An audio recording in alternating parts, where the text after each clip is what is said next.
대통령의 체포수색 영장이 다시 발부되면서 지역에서도 대통령 체포를 촉구하는 목소리가 높아지고 있습니다. 한 시민단체는 탄핵 반대 시위 중인 도의원을 고발했습니다. 응급실 뺑뺑이가 여전히 심각합니다. 심정지 상태에 빠진 청주의 30대 환자가 22개 병원에서 거부된 뒤 3시간 반 만에 수원으로 이송됐습니다. 오송 참사 당시 상황 보고서를 조작한 소방관들에게 징역형의 집행유예가 선고됐습니다. 재판부는 소방에 대한 국민 불신을 일으켜 비난 가능성이 크다고 지적했습니다. 정부 지원 중단으로 시군별 지역화폐 인센티브 격차가 커지면서 혜택이 큰 지역을 찾아 원정 쇼핑을 가는 소비자까지 나오고 있습니다. 여러분 안녕하십니까? 계속해서 뉴스데스크 충북 소식입니다. 대통령에 대한 체포수색영장이 다시 발부되면서 언제 어떻게 재집행될지가 초미의 관심인데요. 충북에서도 국민의힘을 향한 비판과 함께 즉각 체포를 요구하는 목소리가 더욱 거세지고 있습니다. 내란이 아니라며 탄핵 반대 시위 중인 충북도 의원은 경찰에 고발됐습니다. 정재영 기자입니다. 윤석열 대통령에 대한 체포 수색영장을 갖고도 집행에 실패한 공조수사본부. 경호처 저항이 예견됐지만 뚫지 못했습니다. 이후 충북 엄태영 등 국민의힘 의원들은 육탄 방어에 나섰고 김영환 충북지사가 이끄는 여당 시도지사 협의회도 대통령 감싸기에 돌입했습니다. 하지만 법원의 영장 재발부로 또 한 번 정당성이 입증된 대통령 체포. 지역 종교계와 노동계 등 각계 각층이 뭉친 충북 비상시국회의는 다시 거리로 나왔습니다. 내란 속에 윤석열을 즉각 체포하라! 체포하라! 체포하라! 국민을 실망시킨 건 한 번이면 충분하다며 대통령을 끌어낼 때까지 영장 집행을 멈춰선 안 된다고 공조본을 압박했습니다. 또 경호처든 국민의힘 의원이든 집행을 방해한다면 누구든 내란 동조 세력으로 체포해 엄중한 책임을 물리라고 촉구했습니다. 그러면서 대통령 감싸기에 나선 국민의힘과 소속 시도지사, 국회의원들을 맹비난했습니다. 민주주의를 지키고 헌법을 수호해야 되는 가장 큰 책임이 있는 김영환 지사 지금 어떻게 하고 있습니까? 도저히 우리 시민들, 노동자들 묵과할 수 없습니다. 이런 비판에 아랑곳 없이 한쪽에선 대통령 탄핵에 반대하는 1인 시위가 계속됐습니다. 해외 연수 추태로 징계받았던 국민의힘 박지현 충북 도의원입니다. 당초 비상계엄은 잘못이지만 탄핵 말고 조기 퇴진시키자더니 지금은 비상계엄은 내란이 아니라며 대통령 복귀를 주장하고 있습니다. 직무정지로 이미 책임을 졌다는 겁니다. 어떤 게 내란인지는 모르겠는데 내란이란 표현은 적절치 못하고 비상계엄령 이 부분들이 맞다고 생각이 되고요. 저는 옳다고 생각이 됩니다. 제가 하고 있는 행동들이. 민주당 지지자들은 박 의원을 내란 선전, 선동 혐의로 경찰에 고발했습니다. 국회를 힘으로 장악하려 한 국헌 문란 목적의 내란을 도의원이 합리화하고 탄핵을 부정해 중대범죄를 저질렀다는 주장입니다. 도의원은 가짜뉴스와 편가르기에 기대해 연명하는 극우 유튜버 같은 자리가 아닙니다. 본연의 역할에 충실하지 않은 도의원은 도민 여러분께 그저 민폐일 뿐입니다. 박지현 의원은 이에 대해 선전 선동이 아닌 개인의 정치 활동이라는 입장을 밝혔습니다. MBC 뉴스 정지영입니다.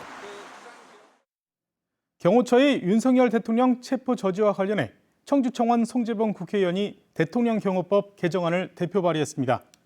개정안에는 경호처장이 헌법 법규에 반하거나 권한 밖의 사항에 관해 지시할 수 없고 내란죄나 외환죄로 영장이 발부된 대통령 등은 경호 대상에서 제외하는 내용을 담았습니다. 송재봉 의원은 헌법과 법치를 유린하는 대통령 경호처의 행태는 반드시 법의 심판을 받게 될 것이라고 밝혔습니다. 지난해 시작된 의료 대란으로 환자가 병원을 찾아 헤매는 이른바 응급실 뺑뺑이가 여전히 심각합니다. 이번에는 심정지 상태에 빠졌던 환자가 22개 병원에서 이송을 거부당하고 3시간 반 만에 경기도 수원의 병원으로 옮겨졌습니다. 이초원 기자가 보도합니다. 어두운 주택가 골목에 구급차 한 대가 들어옵니다. 구급대원들이 황급히 가게 안으로 들어가고 6분 뒤 30대 환자가 들것에 실려 나옵니다. 이 가게에서는 같이 술을 마시던 연인이 숨을 쉬지 않는다는 119 신고가 접수됐습니다. 심장이 수축하지 않아 혈액 공급이 멎은 심정지 상태가 의심되는 상황. 구급대원 안내로 남자친구가 심폐소생술을 해 호흡은 돌아왔지만 산소 포화도가 정상 범위 아래로 떨어지고 의식이 없는 위급한 상태였습니다. 119 구급대는 이 환자를 5단계 가운데 가장 심각한 소생 단계로 분류하고 이송할 병원을 찾았습니다. 하지만 충청권과 수도권까지 모두 22개 병원에서 환자를 받을 수 없다는 답이 돌아왔습니다. 충북대 병원을 비롯해 충남대 병원과 대전 을지대 병원, 건양대 병원 등은 호흡기 내과 전문의가 없다는 이유로 이송을 거부했고 충주 건국대병원과 유성 선병원, 수도권에 있는 한림대 성심병원과 고려대 안산병원 등은 중환자실 자리가 없다는 이유를 댔습니다.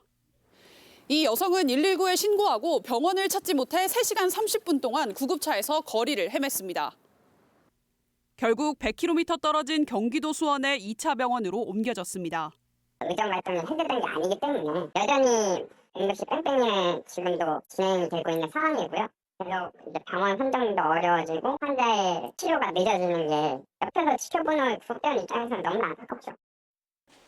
충북대병원은 교수 6명과 전공의, 인턴까지 21명이 응급실에서 근무했지만 현재는 교수 5명만 남아있는 상황. 지난해 10월부터 지금까지 의료진 피로 누적을 이유로 매주 수요일 응급실 야간 운영을 하지 않고 있습니다. 충북대병원은 시간제 응급의학과 전문의 4명을 추가 채용했지만 주간에만 근무하고 있어 야간에는 응급실 정상 운영이 어려운 상황이라고 설명했습니다. 의정 갈등으로 인한 의료 공백이 장기화되면서 피해는 환자 몫으로 돌아오고 있습니다. MBC 뉴스 이초원입니다. 청주 오송 지하차도 참사 당시 119 상황 보고서를 조작한 소방관들에게 법원이 징역형을 선고했습니다. 참사 전 대응 체제를 갖춘 것처럼 자료를 꾸며낸 이들에 대해 재판부는 소방에 대한 국민 불신을 불러일으켜 비난 가능성이 크다고 지적했습니다. 김은초 기자가 보도합니다. 지하차도가 완전히 침수된 지 30분 넘게 지난 시각 소방 선착대가 현장에 도착합니다. 하지만 뒤늦은 구조에 14명이 숨지고 16명이 다치는 참사로 이어졌습니다. 당시 충북 119 종합상황실은 마치 미리 대응 체제를 갖추고 있었던 것처럼 상황 보고서를 작성했습니다. 보고서 1보에는 없었던 비상 소집과 통제단 가동이라는 기록이 보고서 2보에 갑자기 나타납니다. 인명피해가 늘어나자 부실 대응에 대한 비판을 우려해 상황 보고서를 비롯한 국회 답변 자료까지 허위로 기록한 겁니다. 검찰은 당시 지휘 책임이 있던 청주 서부소방서장과 예방안전과장에 대해 공문서를 허위로 작성함으로써 사고의 실체 규명을 방해했다며 재판에 넘겼습니다. 소방관들은 공소 사실을 모두 인정하면서도 실질적인 대응 체제는 갖추고 있었다고 호소해왔습니다. 이에 대해 법원은 서정일 전 청주 서부소방서장에게 징역 1년에 집행유예 2년을, 예방안전과장에게 징역 8개월에 집행유예 2년을 선고했습니다. 재판부는 참사 이후 소방에 대한 국민 불신을 불러일으켜 비난 가능성이 크다면서도 현장 인명구조 활동에는 영향이 없었던 점을 고려했다고 밝혔습니다. 이유는 충분히 받아들여졌다고 생각하세요? 하실 말씀 따로 없으세요? 서 전 소방서장은 상황보고서를 조작한 혐의로 수사를 받던 중 충북소방의 모든 상황보고를 총괄하는 119 종합상황실장으로 발령됐다가 MBC 충북 보도 이후 자리를 옮겼습니다. 그리고 청주 서부소방서 예방안전과장은 참사 1년 반이 지난 지금까지 자리를 그대로 유지하고 있습니다. 충북소방본부는 이들에 대한 인사조치 여부를 검토 중이라고 밝힌 가운데 금고형 집행유예 이상의 형이 확정되면 당연 퇴직 처분됩니다. MBC 뉴스 김은초입니다. 지난 4월 총선 과정에서 선거법을 위반한 전 청주시 의원과 현재 국회의원 보좌관이 벌금형을 받았습니다. 청주지방법원은 서승우 국민의힘 충북도당 위원장의 선거 유세를 도운 박정희 전 청주시 의원에게 벌금 300만 원을 선고했습니다. 박 전 의원은 지난 대선을 앞두고 공직선거법 위반으로 벌금 250만 원이 확정돼 의원직을 상실했으며 선거운동에 관여할 수 없는 상태였습니다. 법원은 또 이강일 더불어민주당 국회의원의 선거 사무장이었던 현직 보좌관에게 공직선거법 위반죄를 적용해 벌금 100만 원을 선고했습니다. 선거 사무장은 300만 원 이상 벌금형이 확정돼야 당선을 무효로 하기 때문에 이대로 형이 확정되면 국회의원 당선에는 영향이 없습니다. 버스 탑승 시위를 하다 교도소 노역형을 살게 된 장애인들이 벌금을 내고 석방됐습니다. 충북 장애인 차별 철폐 연대는 중증 뇌병변 장애인이 교도소 생활과 노역을 하기 위한 활동 보조를 전혀 받을 수 없는 점이 확인돼 석방을 신청했다고 밝혔습니다. 앞서 충북 장차연 활동가 4명은 장애인 이동권 보장 집회에 대한 벌금형에 반발해 노역을 하겠다며 어제 교도소에 들어갔습니다. 정부가 지역화폐에 대한 지원을 중단하면서 지역별로 인센티브 격차가 벌어지고 있습니다. 많게는 20%까지 주는 곳도 등장했는데요. 이렇게 지역별로 차이가 커지다 보니 더 많은 인센티브를 주는 지역으로 원정 쇼핑을 가는 소비자들도 나오고 있습니다. 허지희 기자가 보도합니다.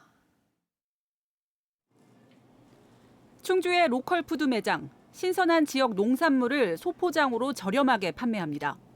7%를 인센티브로 돌려주는 지역화폐 가맹점인데 구매액의 5%까지 별도로 적립돼 찾는 사람은 더 많아졌습니다. 지역화폐 이용하면 또 7% 정도 할인되니까 아무래도 마트보다는 자주 이용하게 되는 것 같아요. 지역화폐는 국비 지원을 받아 구매액의 일부를 돌려주는 인센티브 덕에 급속도로 성장했습니다. 사용처 대부분이 지역 소상공 업체다 보니 골목 상권 부양에 실제 도움이 된다는 평가가 많습니다. 소형마트나 아니면 음식점 아니면은 이제 사용 가능한 가맹점을 저는 미리 찾아보고 가기도 해요. 어플에 그게 있거든요. 하지만 올해부터 국비 지원이 완전히 끊긴 상황. 이 때문에 일부는 인센티브를 축소하는 등 지역별 차이도 나타나고 있습니다. 제천시는 최근 인센티브를 10%에서 7%로 줄이기로 했다. 시민 불만이 커지자 8%로 다시 올렸고 명절이나 가정의 달을 제외하곤 청주와 충주시가 7%를, 발행액이 상대적으로 적은 군 단위에선 10%를 주고 있습니다. 전국적으로도 편차가 커지면서 경기도 일부 지자체는 설 명절 한시적으로 20%까지 늘린 곳도 나왔습니다. 이 때문에 지역에 따라 상대적 박탈감을 느낀다는 소비자도 나오고 있습니다. 또 거주지 구매 제한이 없다 보니 인센티브가 더 많은 지역에서 몇 달치 장을 보는 원정 소비 행태도 등장하고 있습니다. 계산 상품권은 10% 주는데 여기는 7%밖에 안 주잖아요. 저희는 이제 한 3개월에 한 번씩 쪼개갖고 한 100만 원, 50만 원 이렇게 사버려요. 식품 사고 그럴 때. 근데 그거는 이제 거기서만 쓰는 거죠. 대형마트와 온라인 쇼핑의 급속한 성장에 골목 상권을 살리기 위해 등장한 지역화폐. 윤석열 정부는 효과가 크지 않다며 국비 없이 지자체가 재원을 스스로 마련하라는 입장을 유지해왔습니다. 하지만 현재 국민의힘 소속 지자체 단체장들까지 국비 지원 부활을 요구하고 있습니다. 지역화폐 발행에 따른 재정 부담보다 향후 골목 상권 붕괴에 따른 재정 부담이 더 클 거란 경고를 현장에서 체감하기 때문입니다. MBC 뉴스 허지입니다. 충북 전역에 한파특보가 내려진 가운데 중남부 지역에 내일 오전까지 3에서 8cm의 눈이 예보돼 있습니다. 이번 눈은 내일 오전까지 중남부 지역을 중심으로 시간당 최대 1에서 2cm가량 내리다 오후엔 그칠 것으로 보입니다. 기온이 뚝 떨어지면서 오늘 밤 9시를 기해 괴산 제천에 한파경보, 나머지 지역에는 한파주의보가 내려졌습니다. 내일 아침 최저기온은 영하 15도에서 영하 10도, 낮 최고기온은 영하 7도에서 영하 5도의 분포가 예상됩니다. 밤새 내린 눈에 활주로에 눈이 쌓이면서 청주국제공항의 항공기 운항에 차질을 빚었습니다. 필리핀 클락과 하노이에서 출발해 오늘 오전 청주공항에 도착 예정이었던 항공기 2편은 활주로에 쌓인 눈으로 인천공항으로 회항했다 청주공항에 뒤늦게 착륙했습니다. 이 밖에 청주공항을 오가는 39편의 운항이 지연되고 2편은 운항이 취소됐습니다. 충북 시군 가운데 유일하게 철도가 지나지 않는 보은 지역 주민들이 철도 유치에 나섰습니다. 보은군 철도유치위원회는 오늘 기자회견을 열고 지역 소멸을 막기 위해 보은을 경유하는 청주공항에서 김천선과 청주공항에서 포항을 오가는 내륙철도를 제5차 국가철도망 구축계획에 반영하라고 촉구했습니다. 내년부터 2035년까지 적용되는 제5차 국가철도망 구축계획은 하반기에 발표됩니다. 영동 세계국악엑스포 조직위원회가 엑스포 성공 개최를 위해 오늘 국립국악원과 업무 협약을 맺었습니다. 두 기관은 국악의 전통적 매력과 현대적 해석을 담은 개폐막식 공연과 국악을 배우고 체험할 수 있는 우수 콘텐츠를 함께 개발하기로 했습니다. 조직위는 국립국악원의 풍부한 경험과 역량을 더해 공연 구성과 전시관 조성에 만전을 기하겠다고 밝혔습니다. 지난해 충청북도가 받은 고향사랑 기부금 모금액이 5억 원을 넘어섰습니다. 4,900여 건의 기부로 5억 600만 원을 모았는데 고향사랑 기부제 시행 첫 해인 2023년에 비해 2배 이상 늘어났습니다. 모금액은 취약계층의 치아 교정과 일하는 밥퍼 지원 사업에 쓰였습니다. 충청북도는 올해부터 기부 한도가 2천만 원으로 상향된 만큼 고액 기부자 유치에 적극 나서겠다고 밝혔습니다. 인구 감소 지역인 옥천군에서 작년과 재작년 출생아가 1명씩 늘어 내림세가 꺾였다는 기대감이 나오고 있습니다. 한 해 200명을 웃돌던 옥천군 출생아는 지난 2022년 116명으로 줄었다가 2023년 117명, 지난해에는 118명으로 1명씩 늘었습니다. 옥천군은 다양한 인구 유입과 출산 지원책이 효과를 거두면서 출산율이 바닥을 다진 것으로 분석하고 있습니다. 지금까지 뉴스데스크 충북 소식이었습니다. 잠시 후 스포츠 뉴스가 이어집니다. 시청해주신 여러분 고맙습니다.